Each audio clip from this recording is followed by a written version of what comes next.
Virtual class में हिंदी पढ़ने वाले कक्षा 11 के छात्र छात्राओं का स्वागत है। मैं रामनेश प्रसाद, हिंदी प्रवक्ता, नेहरू इंटर कॉलेज मनसा छापर, कुशीनगर, आप सभी बच्चों को महाकवि माघ का प्रभात वर्णन निबंध आचार्य महावीर प्रसाद द्विवेदी के द्वारा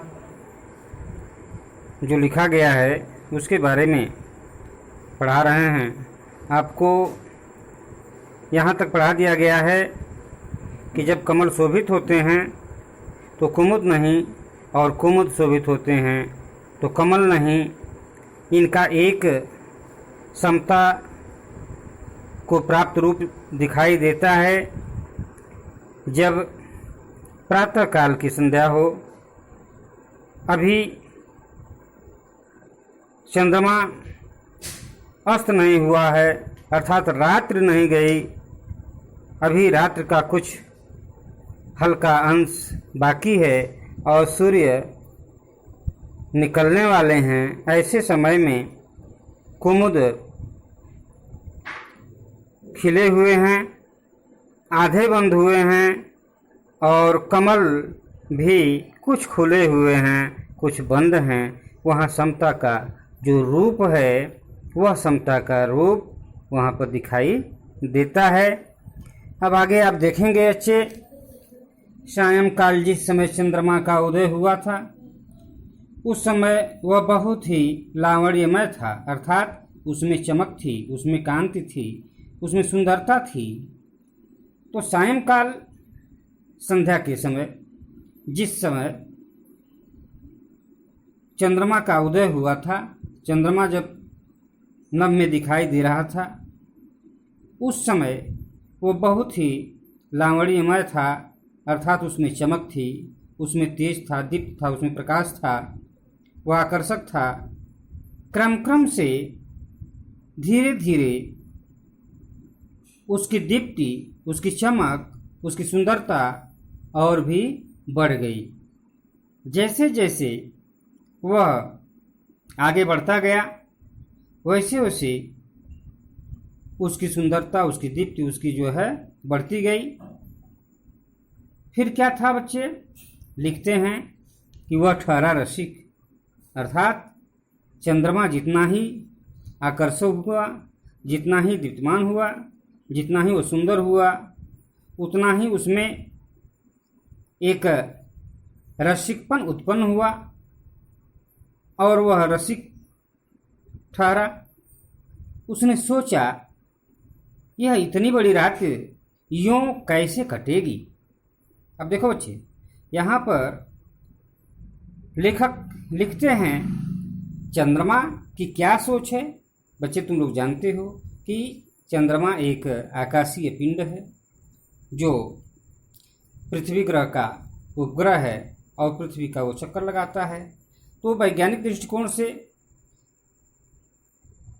या खगोल शास्त्री यही बताते हैं, लेकिन बच्चे यहाँ पर साहित्य के जो लेखक हैं, साहित्यकार हैं, वह कल्पना पर आधारित किस प्रकार से मानवीय रूप दे करके, मानवीय कर्ण के द्वारा वह विभूषित करते हैं, सुशोभित करते हैं, अलंकृत करते हैं, चित्र उपस्थित करते हैं।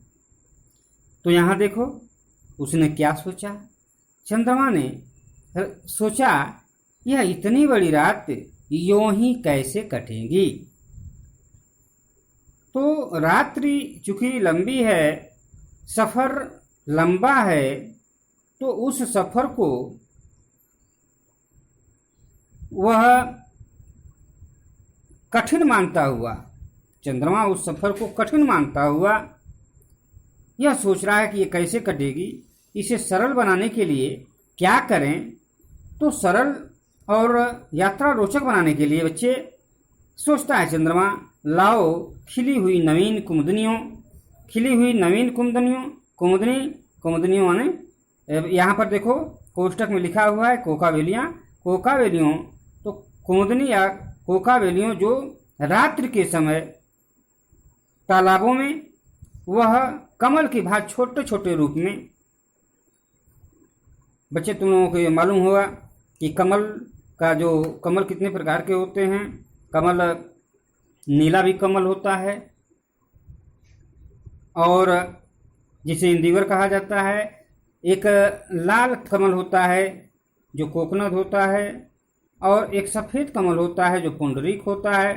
तो इस तरह से तो कमल होते हैं, लेकिन यह कुमुदनी जो होती है वह बिल्कुल सफ़ेद कमल से बहुत छोटा आकार में रात्रि के समय ही ये खिलती हैं, दिन के समय नहीं खिलती। तो कुमुदनियाँ जो है खिली हुई हैं रात्रि के समय, चंद्रमा का प्रकाश उस पर सुशोभित हो रहा है। तो चंद्रमा के प्रकाश से सुशोभित कुमुदनियाँ जब सुंदरता को प्राप्त हैं, उनके अंदर वह हास्य या आकर्षक रमणीय रूप जब चंद्रमा देखता है तो कहता है लाओ खिली हुई नवीन कुमुदनियों से के साथ हंसी मजाक भी कर लें।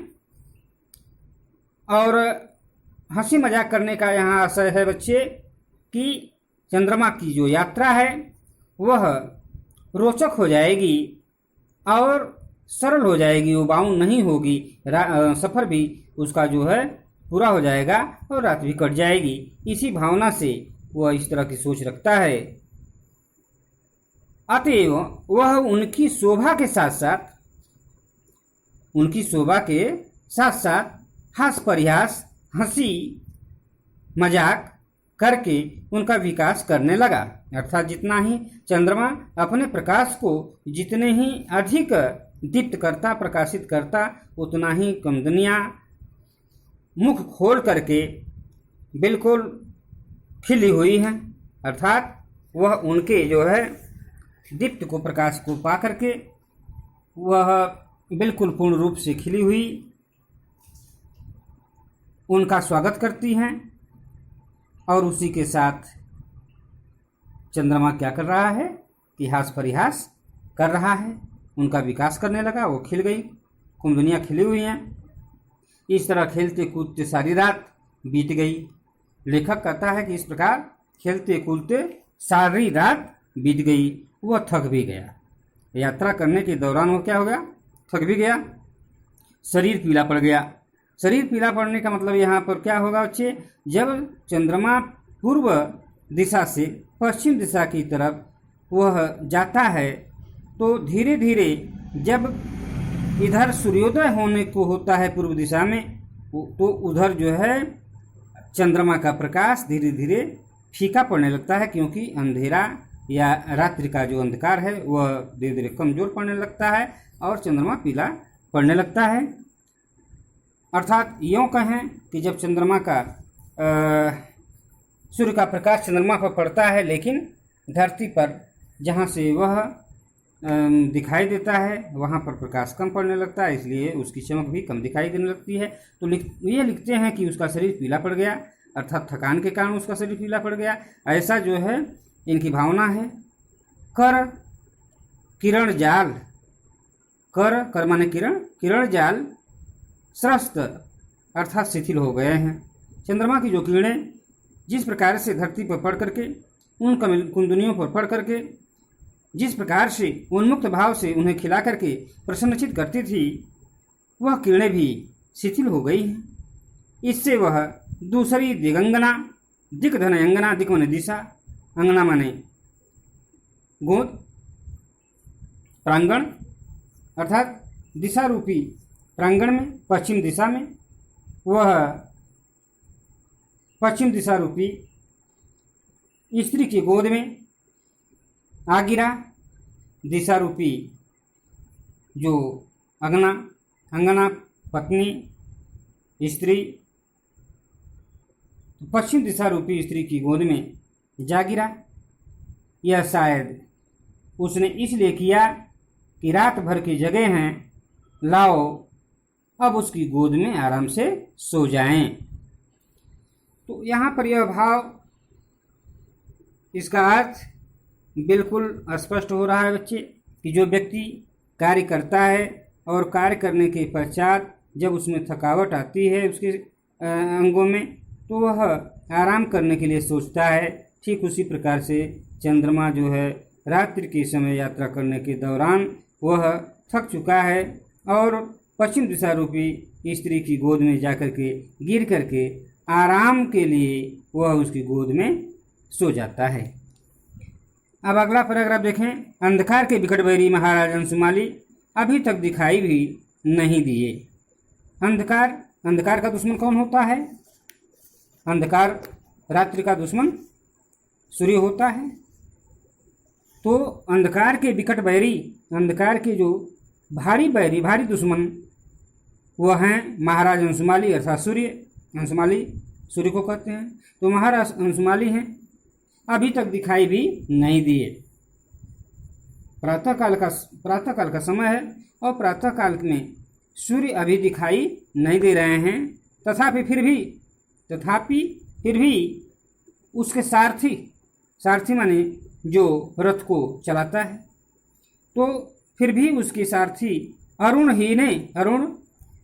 अरुणिमा जो लालिमा होती है, तो सूर्य की किरणें, अभी जब सूर्य नहीं निकला होता है तो उनकी किरणें लाल लाल दिखाई देती हैं। तो सारथी अर्थात अरुण ही ने उनके अवतीर्ण होने के पहले ही, उनके उतरने के पहले ही, उनके आने के पहले ही, थोड़े ही नहीं समस्त तिमिर का, समस्त अंधकार का समूल नाश कर दिया। अब बच्चे देख लो, अभी जो विकट बैरी, अंधकार के विकट बैरी भारी दुश्मन महाराज अंशुमाली हैं, सूर्य हैं, अभी दिखाई नहीं दिए। तो उनके जो रथ हाँकने वाले सारथी हैं अर्थात अरुण, लालिमा, उनके ही आने से, उनके अवतीर्ण होने के पहले ही अर्थात सूर्य के आने के पहले ही, थोड़े ही नहीं समस्त तिमिर का, संपूर्ण अंधकार का समूल नाश कर दिया। बात यह कि जो प्रतापी पुरुष अपने तेज से अपने शत्रुओं का पराभव करने की शक्ति रखते हैं। अब समझ लो बच्चे, यहाँ क्या लेखक कहते हैं? लेखक यहाँ पर यह बताना चाहते हैं कि जो शक्तिशाली पुरुष होते हैं, प्रतापी पुरुष होते हैं, यशस्वी पुरुष होते हैं, वो अपने तेज से, उनके अंदर जो तेज होता है, अपने केवल तेज से ही अपने शत्रुओं का पराभव करने की शक्ति रखते हैं, अर्थात अपने शत्रुओं को पराजित करने की शक्ति रखते हैं। शत्रु उनके प्रतापी पुरुष के तेज से ही पराजित हो जाता है। लड़ने की तो अभी बात दूर है। उनके अग्रगामी सेवक भी कम पराक्रमी नहीं होते। लेखक कहते हैं कि जो उनके अग्रगामी आगे चलने वाले सेवक होते हैं, राजा या प्रतापी पुरुष के जो सेवक होते हैं, जो उनके आगे चलते हैं, वह भी कम पराक्रमी नहीं होते। स्वामी को शर्म न देकर वे खुद ही उसके विपक्षियों का उच्छेद कर डालते हैं। जो पराक्रमी सेवक होते हैं वह स्वामी जाने न जाने तब तक अपने स्वामी के शत्रु को वह बिना परिश्रम कराए ही, बिना श्रम दिए ही, स्वयं ही उनके शत्रुओं को या उसके विपक्षियों को उच्छेद कर डालते हैं, अर्थात नष्ट कर डालते हैं। इस तरह अरुण के द्वारा सूर्य के सारथी अरुण अर्थात जो लालिमा है, जो आगे आगे चलती है, उसके द्वारा अखिल अंधकार का संपूर्ण अंधकार का तिरोभाव होते ही अर्थात छिपते ही बेचारी रात पर आफत आ गई। रात पर आफत आ गई बच्चे। तिरोभाव छिपना, डूब जाना। इस दशा में वह कैसे ठहर सकती थी? जब अखिल संपूर्ण अंधकार का तिरोभाव हो गया, वह जो है समाप्त हो गया, तो बेचारी रात पर आफत आ गई। रात किससे बनी है? अंधकार से। तो अब जब तिरोभाव हो गया अंधकार का, तो फिर रात कहाँ बच पाएगी? तो बेचारी रात पर आफत आ गई। इस दिशा में वह कैसे ठहर सकती थी? निरुपाय होकर, बिना उपाय होकर, निधन उपाय बिना उपाय तो होकर वह भाग चली। रह गई दिन और रात की संधि। वह तो भाग गई, रात भी भाग चली, रह गई दिन और रात की संधि। दिन और रात का जो मिलन है, अर्थात न पूर्ण रूप से दिन हुआ है न पूर्ण रूप से रात है, तो वही रात की जो संधि है, दिन और रात की संधि अर्थात प्रातःकालीन संध्या। सो अरुण कमलों ही को आप इस अल्प वयस्क सुता सदृश संध्या के लाल लाल और अतिशय कोमल हाथ पर समझिए। यहाँ लेखक कह रहे हैं कि जो प्रातःकालीन संध्या है, रात और दिन की जो संधि है, प्रातःकालीन संध्या, उसी को कह रहा लेखक कि उसको रात्रि की सुता समझ लीजिए। अल्प वयस्क, अभी वयस्क नहीं हुई है, अभी बच्ची है, सुता है, पुत्री है, तो उसी अल्प वयस्क पुत्री के समान संध्या को उसकी पुत्री समझ लीजिए। और अरुण कमल, जो लाल लाल कमल हैं, उनको आप उनकी संध्या के लाल लाल और अतिशय कोमल हाथ पैर समझिए। लाल लाल और अतिशय कोमल हाथ पैर समझिए। जिस प्रकार से अल्प वयस्क जो बच्चियाँ होती हैं, बच्चे होते हैं, उनके हाथ पैर कोमल होते हैं, तो लाल होते हैं, उन्हीं को वो कह रहे हैं कि जो भी लाल लाल कमल दिखाई दे रहे हैं, उनको जो है अल्प वयस्क सुता रात्रि की पुत्री के समान संध्या के लाल लाल और अतिशय कोमल हाथ पैर आप समझें। मधुप मालाओं से छाए हुए नील कमलों ही को काजल लगी हुई उसकी आंखें जानिए। मधुप मालाओं, जो मधुर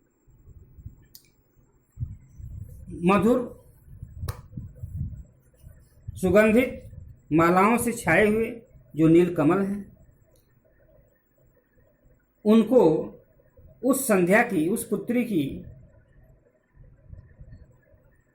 काजल लगी हुई आंखें जानिए। पक्षियों के कलकल शब्द ही को पंछियां उस समय बोल रही हैं, कलकल की आवाज़ आ रही है, सुंदर सुंदर आवाज़ आ रही है, उनके मुंह से जो शब्द निकल रहे हैं उसकी तोतली बोली अनुमान कीजिए। अर्थात पक्षियों के सुबह सुबह की बोलने की आवाज़ जो मधुर होती हैं, सुंदर लगती हैं, उन्हीं को उस जो है अल्पवयस्क पुत्री की तोतली बोली अनुमान कीजिए। ऐसे संध्या ने जब देखा कि रात इस लोक से जा रही है, तब पक्षियों के कोलाहल के बहाने, तो पक्षियाँ कोलाहल करती हैं, पक्षियाँ कोलाहल करती हैं, सुबह के समय बोलती हैं। जब अपने पिंजड़ों को छोड़ करके दाना के लिए निकलती हैं तो बोलना शुरू करती हैं। तब पक्षियों के कोलाहल के बहाने यह कहती हुई कि अम्मा मैं भी आई हूँ, अम्मा मैं भी आई हूँ, वह भी उसी के पीछे दौड़ गई। इस तरह से बच्चे अंधकार गया, रात्रि गई और उसकी पुत्री संध्या भी चली गई। अब यहाँ पर इस लोक में क्या दिखाई देने लगा? किसका साम्राज्य दिखाई देने लगा? अंशुमाली का, अर्थात सूर्य का। इस प्रकार से आप जो है बिल्कुल आकर्षक, सुंदर, चित्रमय निबंध मानवीय कर्ण लिए हुए जो लेखक ने लिखा है, इतना सुंदर, इतना आकर्षक और इतना जो है रोचक निबंध महाकवि माघ के प्रभात वर्णन का ही रूपांतर है। तो बच्चे, अब आपको अगले ऑडियो में आगे का पैराग्राफ पढ़ाया जाएगा। धन्यवाद।